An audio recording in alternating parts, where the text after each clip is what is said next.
All right, teachers, let's talk about tax bucket diversification. I don't know if I've already lost you, but stick with me. It will make sense. It won't be too bad. It's just fancy words, okay? So there are three types of tax buckets, and this applies for everyone, not just teachers, but I'm going to talk to teachers here.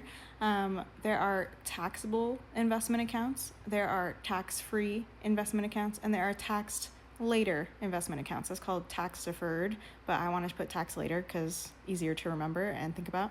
So in your first taxable bucket, taxable investment bucket, there are things like your individual brokerage account or a joint brokerage account.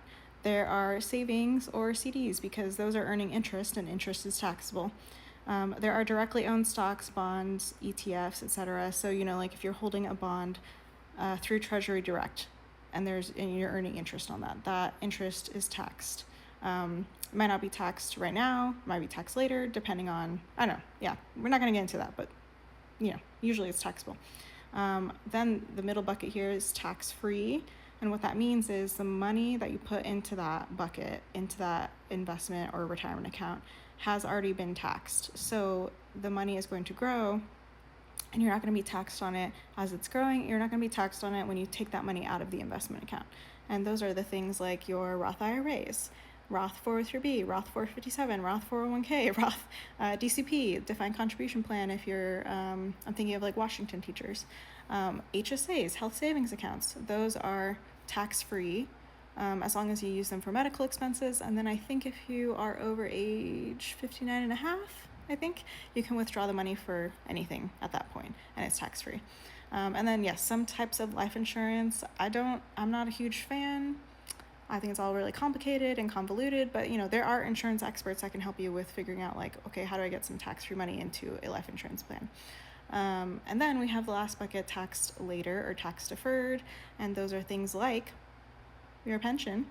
So like CalSTRS, if you're in Washington, that's like TRS, TERS, annuities. And so again, in Washington, there's like the TAP annuity. Your regular 403B, 457, 401ks, the DCP plan. There's also, like the CalSTRS, what is it called? Defined benefit supplemental plan, something like that. Kind of like an extra little plan that they put in for you to have your money be like saved and invested. It is going to be taxed later. I think there's also the Washington Plan 3 for teachers up in Washington, and then IRAs, regular IRAs. So these are the three types of accounts for investing or retirement that teachers have access to. And I would say, it's nice to diversify across all the accounts. So if right now all of your money is in the taxed later bucket, I'm not saying that will necessarily be a problem, but you don't have as many options later on in retirement to kind of like manage like how much in taxes you're paying each year. So if all of your money is in the taxed later bucket, then it is what it is. There's no choices. Versus if you have some money in a taxable bucket, you have some money in a tax-free bucket, then later on in retirement you can say like, oh, I'm getting this much from my pension, I'm getting this much from, I don't know, another annuity or whatever. Instead of pulling more money out of my IRA for like living expenses in retirement, I'm instead going to pull some out of the Roth IRA so that my tax bracket doesn't go up again, depending on how much you need to spend in retirement. So I hope that makes sense. This is just a little intro to the whole idea. Obviously, I've been studying all this stuff for hours and hours. Let me know if you have questions, but just some food for thought. All right.